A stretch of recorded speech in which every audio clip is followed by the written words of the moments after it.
Hello everyone, আজকে আমি dating Alice প্যারিসের এপিসোড 4 এক্সপ্লেন করতে যাচ্ছি। তো এপিসোডের শুরুতেই দেখা যায় অ্যালিস তার রুমের মধ্যে ফোনে ট্রিপের সাথে ভিডিও কলে কথা বলছিল, যেখানে ট্রিপ তাকে জিজ্ঞেস করে ফিলিপিনে তোমার প্রথম দিন কেমন কাটলো আর তোমার প্রথম ক্লায়েন্টটা কেমন ছিল। অ্যালিস বলে ঠিকঠাকই ছিল, ক্লায়েন্টের কিছু চ্যালেঞ্জিং রিকোয়েস্ট ছিল, কিন্তু তা এমন কিছু না যা আমি হ্যান্ডেল করতে পারবো না। ট্রিপ বলে ঠিক বলেছো, আমার কাছে তোমার জন্য একটা ভালো খবর আছে, আমি অনেক দ্রুত তোমার কাছে ফিরে আসছি। এই কথা শুনে অ্যালিস অনেক বেশি খুশি হয়ে যায়। সে বলে তোমাকে ছাড়া এখানে থাকা আমার জন্য অনেক বেশি কষ্টকর হয়ে যাচ্ছিল, তোমাকে সত্যি এখানে দরকার ট্রিপ। যাই হোক, আমরা এর পরের দিনের দৃশ্য দেখতে পাই, যেখানে অ্যালিস সকাল সকাল ইয়োগা শেষ করে অনেকটাই ফ্রেশ মুডে ছিল। তখনই তার ভাই ডেন এসে তাকে বলে আঙ্কেল স্টিভ অর্থাৎ ড্রেকের বাবা তাকে কল করেছিল। অ্যালিস এটা শুনে অবাক হয়ে যায় আর জিজ্ঞেস করে কেন কল করেছিল।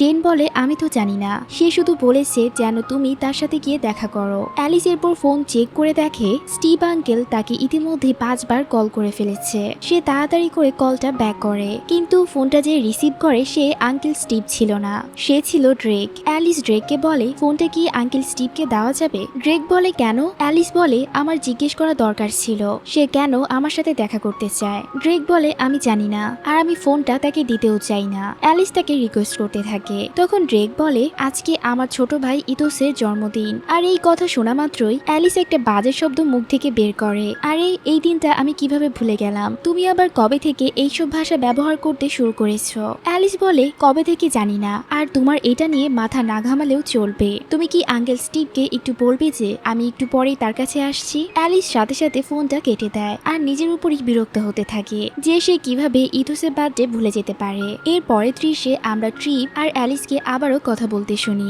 যেখানে ট্রিপ বলছিল তার কনফারেন্স শেষ হয়ে গেছে আর সে 2-1 দিনের মধ্যেই সেখানে পৌঁছাবে। হঠাৎ করে এটা শুনে অ্যালিস অবাক হয়ে যায়। তখন ট্রিপ জিজ্ঞেস করে তোমার কি কোনো সমস্যা হয়েছে, আমি কিন্তু আমার সিলি গার্লফ্রেন্ডকে হারাতে চাই না। অ্যালিস বলে তুমি সত্যি একটা মানুষ বটে, তোমার কথা শুনে এখন আমার লজ্জা লাগছে। ট্রিপ বলে আমি তো মজা করছিলাম, আর আমি সত্যি তোমাকে অনেক বেশি মিস করছি। তখন অ্যালিসও একটু মজা করে বলে যদি সত্যি মিস করতে তাহলে তুমি এতক্ষণে এখানে থাকতে, তুমি জানো তুমি নিউ ইয়র্কে আর কোনো সুন্দরী মেয়ে পাবে না যাকে তুমি আমার মতো ফাঁসাতে পারবে। অ্যালিস তখন ট্রিপের ব্যাপারে মনে মনে ভাবছিল আর বলছিল এইটাই হলো ট্রিপের সব থেকে ভালো দিক, আমরা খুব সহজে কথা বলতে পারি, একসাথে হাসাহাসি করতে পারি। মাঝে মাঝে মানুষ সত্যি এত জটিল সম্পর্ক চায় না, আমার ক্ষেত্রেও আমি এরকম স্বাভাবিক জিনিসই পছন্দ করি, একদম সিম্পল কমফোর্টেবল আর কোনো ঝামেলা নেই, শুধু সুন্দর স্বপ্ন আর শান্তি। এর পরের দৃশ্যে আমরা অ্যালিসকে ড্রেকের বাসায় দেখতে পাই। ইতোসের বার্থডে উপলক্ষে সে একটা গিফট নিয়ে সেখানে এসেছিল। তখন বাড়ির বাহিরে একটা বেঞ্চের দিকে তাকিয়ে তার কিছু পুরনো স্মৃতির কথা মনে পড়ে যায়, ড্রেকের সাথে কাটানো সেই পুরনো দিনগুলোর কথা। কিন্তু অ্যালিস সিদ্ধান্ত নেয় সে আবারও এইসব ফাঁদে পড়বে না, তাই সে একটা দীর্ঘশ্বাস নিয়ে সামনের দিকে এগিয়ে যায়। অ্যালিস যখন গিফটটা নিয়ে ভেতরে যায় তখন আঙ্কেল স্টিভ তাকে বলে সে যেন সেই গিফটটা নিজের হাতে ইথোসকে দিয়ে আসে, আর সে জানায় যে ইথোস এখন ড্রেকের সাথেই আছে। ড্রেকের কথা শুনে অ্যালিস আবারও কিছুটা ঘাবড়ে যায়। সে একটু সামনে এগোতেই দেখতে পায় ড্রেক আর ইথোস একসাথে খেলাধুলা করছে। সে তাদের দুইজনকে এভাবে একসাথে দেখে অনেকটা খুশি হয় আর সাহস করে সামনে এগোতে চায়, কিন্তু ঠিক তখনই ড্রেকের ফিয়ন্সে সেখানে চলে আসে। তখন তাদের তিনজনকে একসাথে এমন হাসি খুশি দেখে অ্যালিস কিছুক্ষণের জন্য একদমই থমকে যায়। সে আর সামনে গিয়ে তাদের তিনজনকে ফেস করার সাহস পায় না, তাই গিফটটা সেখানে রেখেই চলে আসে। এর পরের দৃশ্যে আমরা অ্যালিস আর টোফারকে একসাথে দেখতে পাই, যেখানে অ্যালিস এসেছিল ফিলিপিনে টোফারের নিজের একটা রেস্টুরেন্টে। অ্যালিস তখন টোফারকে বলে সত্যি বলতে টোফার, রেস্টুরেন্টটা দেখতে দারুণ লাগছে, সাথে সাথে আমার একটা জিনিস ভেবে খুব অবাকও লাগছে, নিউ ইয়র্কে অ্যাডভার্টাইজিং নিয়ে পড়াশোনা করে সব ঝামেলা শেষ করে হঠাৎ ফুড ইন্ডাস্ট্রিতে কেন আসলে। টোফার বলে অনেক বেশি প্রশ্ন করো তুমি। অ্যালিস খাবার খেয়ে দারুণ রিভিউ দেয় আর টোফারকে জিজ্ঞেস করে তোমার এখানে সব কর্মচারী মেয়ে কেন। তখন টোফার বলে এটা আমার বাবার কাজ, বাবা আমাকে বলেছে যদি সে এখানে কোনো ছেলে কাজ করতে দেখে তাহলে সে আমাকে ত্যায্য পুত্র করবে। অ্যালিস একটু হেসে বলে সে কি সত্যি এভাবে বলেছে। টোফার বলে হ্যাঁ এভাবেই বলেছে। আচ্ছা অ্যালিস সিরিয়াসলি আমার দিকে তাকিয়ে বলো তো আমাকে কি দেখতে সত্যি গে মনে হয়। অ্যালিস জিজ্ঞেস করে আমি কি তোমাকে সত্যিটা বলবো, সত্যি বলতে তোমার মধ্যে পুরুষত্ব ভাবের একটু ঘাটতি আছে। টোফার তখন বলে তোমরা সত্যি অনেক বেশি জাজমেন্টাল, আমি শুধু এরকম ড্রেস পরি আর একটু লিপ বাম ইউজ করি, এর জন্য কি আমি অটোমেটিক্যালি গে হয়ে গেলাম। তখনই অ্যালিস একটা হ্যান্ডসাম ছেলের দিকে তাকিয়ে বলে ওই ছেলেটা কিউট না, ও কি তোমার টাইপ। টোফার এই কথা শুনে একদম একদমই রেগে যায়। সে বলে আমি কতবার বলবো আমি কোনো গে না। টোফার তার কথা শুনে এতটাই রেগে যায় যে সে বলে অ্যালিস তোমাকে আর খেতে হবে না। এই বলে সে তার খাবারটা নিয়ে সেখান থেকে উঠে যায় আর সত্যি সত্যি সেটা ফেলেও দেয়। এটা দেখে অ্যালিস অনেক বেশি অবাক হয়ে যায় আর বলে তুমি এত সিরিয়াস কেন হচ্ছ? আমাদের মধ্যে সম্পর্ক তো সবসময় এরকমই ছিল তাই না? তখন টোফারও একদমই ভেঙে পড়ে। সে বলে শুধু ড্রেক আর ট্রিপের কাজিন হওয়াটা সত্যি অনেক কঠিন। ফ্যামিলির কাছে এক্সপেকটেশন এখন আমাকে নিয়ে আকাশচুম্বী। তুমি জানো না অ্যালিস, যখন আমরা বাচ্চা ছিলাম আমাদের ফ্যামিলি মেম্বাররা তখন থেকেই আমাদের তিনজনের মধ্যে কম্পিট করতো আর এই কম্পিটিশন এখন পর্যন্ত চলছে। ড্রেককে তো সবাই জানে, সে গড গিফটেড স্মার্ট জিনিয়াস। তারপরে আসে ট্রিপের আইকিউ একটা সাধারণ মানুষের থেকে অনেক বেশি আর সবার পরে আসে আমার অবস্থান। আমি অনেক বেশি পিছিয়ে পড়েছি, এমনকি ড্রেকও আমাকে ইগনোর করছে। অ্যালিস বলে তাতে কি, তুমি না আমাকে বলেছিলে ট্রিপ হলো তোমার সব থেকে ফেভারিট কাজিন? টোফার বলে অবশ্যই, কিন্তু বিষয়টা তা না। থাক এইসব ব্যাপারে আর না বলি। অ্যালিস বলে ঠিক আছে, তুমি বলতে না চাইলে আমি তোমাকে জোর করব না, কিন্তু আমি শুধু তোমাকে জানাতে চাই যে আমি সব সময় তোমার পাশে আছি। তুমি আমার ভাইয়ের মতো আর যখনই আমাকে দরকার হবে আমাকে একটা কল করবে। এভাবেই সে টোফারের সাথে কথা বলে সেখান থেকে চলে আসে। এর পরের দৃশ্যে আমরা দেখতে পাই অ্যালিস একটা ব্রাইডাল শপে এসে তার মমির জন্য অপেক্ষা করছিল। ঠিক তখনই সেখানে অ্যালিস ড্রেকের ফিয়ন্সেকে দেখতে পায় যে কিনা তখন ড্রেস স্টাইল দিতে সেখানে এসেছিল। তাকে সেখানে দেখে অ্যালিসের মাথায় অনেক প্রশ্ন ঘুরতে থাকে। সে ভাবে মেয়েটি তো আসলে অনেক বেশি সুন্দর আর সে বাচ্চাদের সাথেও খুব ভালোভাবে থাকে আর তাদের দুজনকেও খুব ভালো মানায়। ঠিক তখনই ড্রেকের ফিয়ন্সের হঠাৎ করে অ্যালিসের উপর নজর পড়ে আর অ্যালিসকে সেখানে দেখে সে কিছুটা মুখ বানায়। এই ব্যাপারটা অ্যালিস খেয়াল করে বলে তাকে তো কিছুক্ষণ আগেই আমি দেখলাম কত হাসি খুশি আর ইনোসেন্ট ভাবে কথা বলছিল, আর এখন আমাকে দেখে এমন মুখ কেন করলো? এইসব কথা ভেবেও অ্যালিস তাকে জিজ্ঞেস করে তার বিয়ের প্রিপারেশন কেমন যাচ্ছে। ক্রিস্টিন বলে সবকিছু ঠিকঠাকই এগিয়ে যাচ্ছে। সব থেকে ভালো ব্যাপার হলো ড্রেক নিজে দাঁড়িয়ে থেকে সবকিছু তদারকি করছে। সে অনেক কাজে বিজি থাকা সত্ত্বেও এইসবের জন্য ঠিকই সময় বের করে নিচ্ছে। ও আসলে লাখে একটা, ভাগ্য ভালো যে আমি ওকে পেয়েছিলাম। অ্যালিস তখন বলে কিছু মনে না করলে একটা কথা কি জিজ্ঞেস করতে পারি, আপনাদের দুজনের পরিচয় কিভাবে হয়েছিল?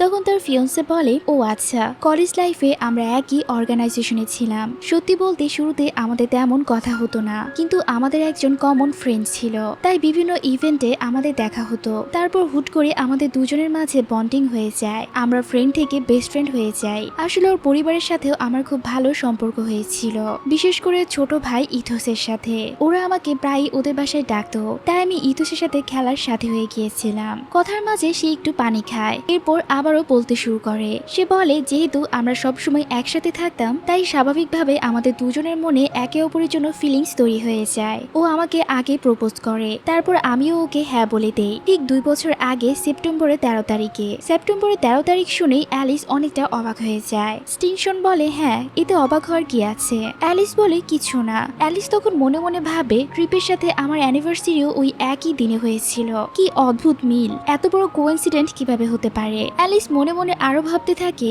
এই মেয়ের জন্য ড্রেক এমন কি ছিল যে তাকে হাঁটু গেড়ে বসে প্রপোজ করলো, আর আমার মাঝে এমন কি কমতি ছিল যার জন্য ড্রেক আমাকে ছেড়ে চলে গিয়েছিল।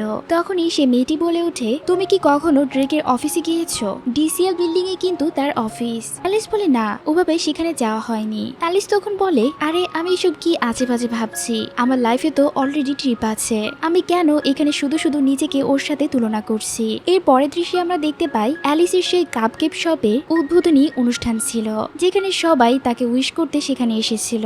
অ্যালিস ছবি তোলার জন্য সেখানে থাকা একটা কাপকেক হাতে নিতেই তার ড্রেকের সাথে হওয়া সেই ঘটনাটার কথা মনে পড়ে যায়, যেদিন ড্রেক তার কেকটা নষ্ট করে ফেলেছিল।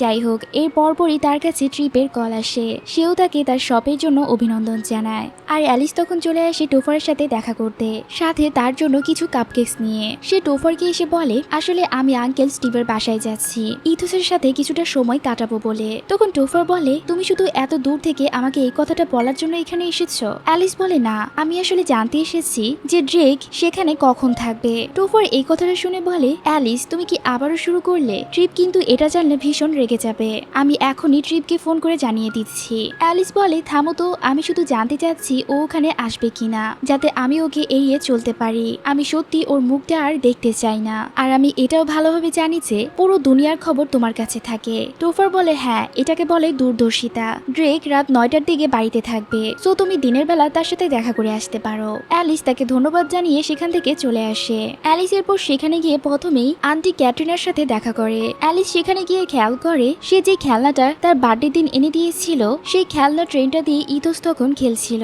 অ্যালিস তার সাথে কথা বলতে চায় কিন্তু ইথোস তাকে একদমই ইগনোর করে। অ্যালিস তখন বলে ইথোস তো একদমই আঙ্কেল স্টিভের মতো দেখতে। ক্যাটরিনা বলে তুমিও একই কথা বলছো, সবাই এটাই বলে। তখনই আন্টি ক্যাটরিনা অ্যালিসকে বোঝায় আর বলে যে অ্যালিস আমি জানি এটা বলা আমার উচিত নয়, কিন্তু ড্রেক তোমার জন্য অপেক্ষা করেছিল, কিন্তু ও এখন ক্রিস্টিনের সাথে সুখী আছে, তাই আমি তোমাকে অনুরোধ করব কোনো ঝামেলা তৈরি করো না। অ্যালিস তখন মনে মনে ভাবে কি আমি এখন ঝামেলা তৈরি করছি। ক্যাটরিনা বলে তুমি ওকে একদমই কনফিউজড করে দাও, তুমি সবসময় এটা করো। তাদের এসব কথার মাঝেই তখনই স্টিভ আঙ্কেল চলে আসে। স্টিভ আঙ্কেল বলে ইথোসের বার্থডেতে তোমার সাথে আমার সেভাবে কথা বলাই হয়ে ওঠেনি, তুমি এসেছো দেখে আমার খুব ভালো লাগছে। তখনই হঠাৎ করে অ্যালিস তাকে জিজ্ঞেস করে বসে আঙ্কেল ড্রেক এখন কেমন আছে। স্টিভ আঙ্কেল বলে আমি আশা করছিলাম তুমি এই প্রশ্নটা করবে, ও এখন ভালো আছে, ক্রিস্টিনের সাথে ও সুখী আছে, আর ক্রিস্টিন যে ড্রেককে খুশি রাখতে পেরেছে এটাই সব থেকে বড় কথা। তখন আঙ্কেল স্টিভ আরো বলে অ্যালিস আমাকে ভুল বুঝো না,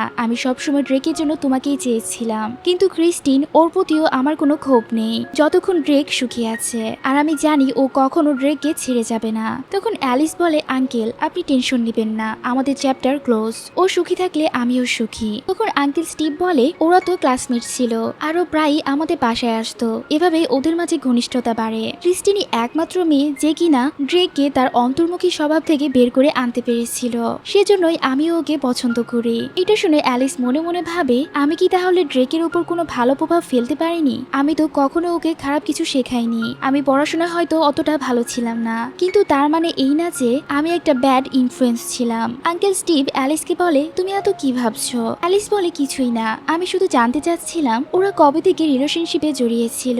আঙ্কেল স্টিভ বলে সত্যি বলতে আমি নিজেও তা জানি না, আমি তো হুট করে জানতে পারলাম যে ওরা বিয়ে করছে, আর আমার তো অভিযোগ করার কোনো কারণও ছিল না, কারণ ওরা একে অপরের জন্য একদম পারফেক্ট। আঙ্কেল স্টিভের সাথে কথা বলা শেষ করে অ্যালিস এরপর চলে যায় বেবি ইথোসের সাথে দেখা করতে, কিন্তু ইথোস তাকে একদমই ইগনোর করে। অ্যালিস বলে আমাকে তুমি অ্যালিস আপু বলে ডাকবে। ইথোস বলে না আমি ডাকবো না, কারণ অ্যালিস তুমি ভালো না, তুমি ড্রেক ভাইয়াকে কাঁদিয়েছো। অ্যালিস একটা পচা মেয়ে, সে বারবারই এই একই কথা বলতে থাকে। তখন অ্যালিস মনে মনে ভাবে এইসব কি ড্রেক, তখন তো তুমি আমাকে কষ্ট দিয়েছিলে, তাহলে এখন সবাই আমাকে ভিলেন কেন মনে করছে। অ্যালিস এরপরও ইথোসকে বোঝানোর চেষ্টা করে। তখন ইথোস বলে আমি অ্যালিসকে এখানে চাই না, তুমি ড্রেক ভাইয়াকে আবারও কাঁদাবে, আমি চাই অ্যালিস এখান থেকে চলে যাক। অ্যালিস এই ছোট্ট বাচ্চা থেকে এইসব কথা শুনে অনেক বেশি মন খারাপ করে। অ্যালিস এরপর মন ভারী করে টোফারের বারের রেস্টুরেন্টে চলে যায় ড্রিঙ্ক করতে।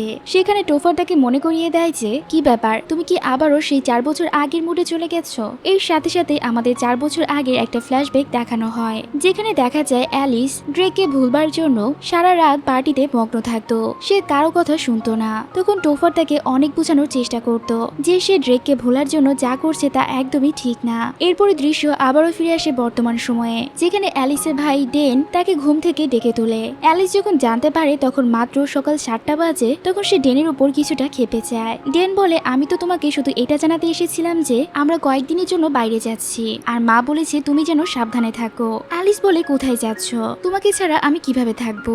ডেন বলে নাটক কম করবে, তোমার তো এমনিতেও আমাকে কোনো প্রয়োজন নেই, তোমার এখন ড্রেককে প্রয়োজন। অ্যালিস বলে এর মানে কি, ড্রেককে ছাড়া আমি 4টি বছর পার করেছি, ও আমার লাইফ থেকে চলে গেছে, আর তাছাড়া তোমরা কি বুঝতে পারছো না ওর খুব শীঘ্রই বিয়ে হতে চলেছে। তখন ডেন বলে তোমার যা খুশি বলতে পারো, তবে একটা কথা একদম সত্যি, তোমার অবস্থা এখন খুবই খারাপ অ্যালিস, এরকম রাতের পর রাত ড্রিঙ্ক করে কোনো সমাধান হবে না, তোমার এখন এইসব বোঝার বয়স হয়েছে, আর এছাড়া তুমি এইভাবে ড্রিঙ্ক করা কোথা থেকে শিখেছো। ডেনের এই কথা শুনে অ্যালিসের আবার মনে পড়ে যায় সেই দিনগুলোর কথা, যখন সে রাতের পর রাত ড্রেককে ভোলার জন্য তার জীবনটা একদমই ধ্বংসের পথে নিয়ে গিয়েছিল। সে তখন পরিচিত অপরিচিত সবার সাথে ড্রিঙ্ক করে বেড়াতো আর হোশ হারিয়ে ফেলতো। তখন টোফার এসে তাকে কোনো মতে সামলাতো। টোফার এইসব লেকচার শুনে একদিন অ্যালিস উল্টো টোফারকে ঝেড়ে দেয়, যার কারণে টোফার সেদিন রাগ করে সেখান থেকে চলে যায়। আসলে অ্যালিস টোফারের সাথে কিছুদিনের জন্য প্যারিস এসেছিল যাতে করে সে ড্রেককে ভুলতে পারে, আর ট্রিপ ছিল তখন নিউ ইয়র্কেই। প্যারিসে এসে তখন দিন রাত অ্যালিস ড্রিঙ্ক করে বেড়াতো, যার ব্যাপারে ট্রিপের কোনো ধারণাই ছিল না। ট্রিপ যখন তাকে কল করে তার খোঁজ নেওয়ার চেষ্টা করতো, অ্যালিস তখন তাকে মিথ্যা বলতো যে সে এখানে একদমই ঠিকঠাক আছে। তার সাথে এইসব মিথ্যা কথা বলে অ্যালিসও মনে মনে অনেকটাই রিগ্রেট করতো তাকে এত মিথ্যা কথা বলার জন্য। এরপর দৃশ্য আবারও বর্তমান সময়ে ফিরে আসে, যেখানে অ্যালিস গাড়ি নিয়ে কোথাও বেরোচ্ছিল। ঠিক তখনই সেখানে ড্রেক চলে আসে, আর সে এসে সোজা গাড়িতে উঠে বসে। অ্যালিস মনে মনে ভাবে এই ছেলেটা আবার কি করতে এখানে এসেছে। অ্যালিস ড্রেককে বলে, তুমি আমার পাশে এসে কেন বসেছো? তুমি কি আমার কাছের কেউ নাকি? ড্রেক বলে, আমরা তো অনেক কাছেরই ছিলাম, মনে নেই? তুমি আমার এক্স, আমরা তো একসময় একে অপরকে জড়িয়েও ধরতাম, এমনকি কিসও করতাম। তখন অ্যালিস বলে, তুমি আসলে কি চাও? ড্রেক বলে, চিল করো, এত রেগে যাওয়ার কিছু হয়নি। তুমি তো জানো বেশি রাগ করলে কপালে রিঙ্কেলস পড়তে পারে। অ্যালিস বলে, তাতে তোমার কি? ড্রেক বলে, আমার কিছু না, তবে ট্রিপ কিন্তু কুৎসিত মেয়ে পছন্দ করে না। যাই হোক, এবার গাড়ি চালাও। অ্যালিস ড্রেককে তখন গাড়ি থেকে নামতে বলে, কিন্তু ড্রেক একদম ঢিট হয়ে সেখানে বসে থাকে। গাড়ি চালানো পুরোটা সময় অ্যালিস নিজেকে খুব কষ্ট করে কন্ট্রোল করে, আর ড্রেকের দিকে একদমই তাকায় না। এরপর অ্যালিস সেই গাড়িটি নিয়ে ড্রেকের অফিসের নিচে আসে, আর ড্রেককে তখন গাড়ি থেকে নেমে যেতে বলে। ড্রেক বলে, আমরা এখানে কেন এলাম? অ্যালিস বলে, আর কোথায় যাব? এটা কি তোমার অফিস নয়? অতিভার্সের ডিসিএল বিল্ডিং। যাও গিয়ে তোমার হবু স্ত্রীর সাথে দেখা করো। আর দয়া করে ড্রেক, তুমি কি আমাকে একটু শান্তিতে থাকতে দিবে? আমাদের চ্যাপ্টার তো শেষ, তাই না? 4 বছর আগে শেষ হয়ে গেছে। যে হোটেলের সামনে তুমি থাকতে তার সামনে সব শেষ হয়ে গিয়েছিল। তোমার কি মনে আছে আমার কথা? যে মেয়েটাকে তুমি জাস্ট ধ্বংস করে দিয়েছিলে। তোমার জন্য আমি অনেক কিছু সহ্য করেছি। অ্যালিস তখন ড্রেককে আরো বলে, আমার দিকে দেখো ড্রেক, আমি এখন আগে চেয়ে অনেক বেশি ভালো আছি, এবং তোমাকে ছাড়া আমি সত্যি ভীষণ হ্যাপি। আর এই পর্যায়ে আসতে আমার বছরের পর বছর সময় লেগেছে, আর আমি কোনো মতেই তোমাকে আবারও সুযোগ দিব না আমাকে আগের মতো হার্ট করার। তাই গাড়ি থেকে এখনই বের হয়ে যাও। ড্রেক কিছুটা চুপ থেকে একটু পরেই আবার বিন্দাস হয়ে বলে ওঠে, আজ রাতে আবারও দেখা হচ্ছে অ্যালিস। এটা বলে সে সেখান থেকে চলে যায়। অ্যালিস তখন গাড়িতে বসে ভাবে, এই ছেলেটার কত বড় সাহস, আর কতটা বিরক্তকর একটা মানুষ। ও এখনো একটুও বদলায়নি। ট্রিপ আর 2 দিনের মধ্যে এখানে চলে আসবে। ও যেন এসে এই পরিস্থিতি না দেখে। ওই ফালতু ড্রেক পালমার জন্য আমি আর ট্রিপের মাঝে কোনো ঝামেলা বা ঝগড়া চাই না। তাহলে এই পাগলামি এবার চিরতরে শেষ করতেই হবে। এটা বলে সে ড্রেকের সাথে আবারও কথা বলতে চায়, কিন্তু ড্রেক তো ইতিমধ্যেই তার অফিসের ভিতরে চলে গিয়েছিল। অ্যালিস যখন রিসেপশনিস্টের কাছে তার নামটা বলে, রিসেপশনিস্ট তার নাম শুনে একদমই অবাক হয়ে যায়। তখন অ্যালিস মনে মনে ভাবে, সে কি আমাকে চেনে? এত অবাক হওয়ার কি আছে? তখন সেই রিসেপশনিস্ট বলে, আপনার ভেতরে যাওয়ার জন্য কোনো আইডির প্রয়োজন নেই, আপনি এমনি সোজা ভেতরে যেতে পারেন। এরপর অ্যালিস ড্রেকের অফিসের দরজার সামনে এসে দাঁড়ায়। সেখানে ডিজিটাল লক ছিল, যেখানে 00 ডায়াল করার পর তাকে 4 ডিজিটের কোড চাপতে হবে। অ্যালিস মনে মনে ভাবে, আমার কি এখন ক্রিস্টিনকে ফোন করা উচিত? ওর সাথে আমার এমন কোনো পার্সোনাল সম্পর্ক নেই যে ওকে কল করে ড্রেকের অফিসের পাসকোড জানতে চাইবো। আমি বরং এমনিতেই গেস করে দেখি লকটা আনলক করা যায় কিনা। এটা ভেবেই অ্যালিস প্রথমে ড্রেক আর ক্রিস্টিনের অ্যানিভার্সারি ডেটটা অর্থাৎ 13 সেপ্টেম্বর এই ডেটটা দিয়ে দেখে, কিন্তু পাসকোড ভুল হয়। এরপর অ্যালিস মনে মনে বলে, এই মেশিনটা মাত্র 3 বার ট্রাই করা যায়, এর মধ্যে একটা সুযোগ তো চলে গেল। এরপর সে দ্বিতীয় পাসকোড হিসেবে ড্রেকের জন্মদিনের তারিখটা চেষ্টা করে, কিন্তু এইবারও ফেল হয়। শেষবারের মতো অ্যালিস ভাবে, এটাও হলো না, তাহলে কোডটা কি হতে পারে? তার মাথায় একটা কোড আসে, কিন্তু সে সাথে সাথে ভাবে, না না, এটা কখনোই সম্ভব না। ড্রেক কখনো ওই তারিখটাকে নিজের পাসকোড বানাবে না। ওর অলরেডি একজন ফিয়ন্সে আছে, ও তো কবেই অতীত ভুলে সামনে এগিয়ে গেছে। এইসব ভেবে সে ভাবে, যাই হোক না কেন, একবার চেষ্টা করেই দেখি। এরপরে সে একটা কোড দেয়, যেটা ছিল 31শে নভেম্বর, আর সেই কোডটা আসলেই কাজ করে, যেটা দেখে অ্যালিস একদমই অবাক হয়ে যায়। কারণ যারা সিজন 1 দেখেছিল তারা খুব ভালোভাবেই জানে যে এই কোডটার মানে কি। এটা ছিল ড্রেক আর অ্যালিসের অ্যানিভার্সারি ডেট। 31শে নভেম্বর বলতে আসলে কিছুই হয় না, কিন্তু অ্যালিস এটা নিজে থেকে বানিয়েছিল, আর ড্রেক এটা এখনো মনে রেখেছে, এমনকি তার অফিসের কোড হিসেবেও সেটা রেখেছে। অ্যালিস তখন রিয়েলাইজ করতে পারে যে ড্রেক এখনো মুভ অন করতে পারেনি, সে এখনো অ্যালিসকে পছন্দ করে। অ্যালিসের এই চিন্তার মধ্যে দিয়েই আজকের এই পর্বটি এখানেই শেষ হয়ে যায়। এপিসোড 5 কিন্তু অনেক বেশি ইন্টারেস্টিং হতে চলেছে, সেখানে আমরা অনেক রহস্যের ব্যাপারে জানতে পারবো। তো এপিসোড 5 নিয়ে আবারও দেখা হচ্ছে 1 সপ্তাহ পরে।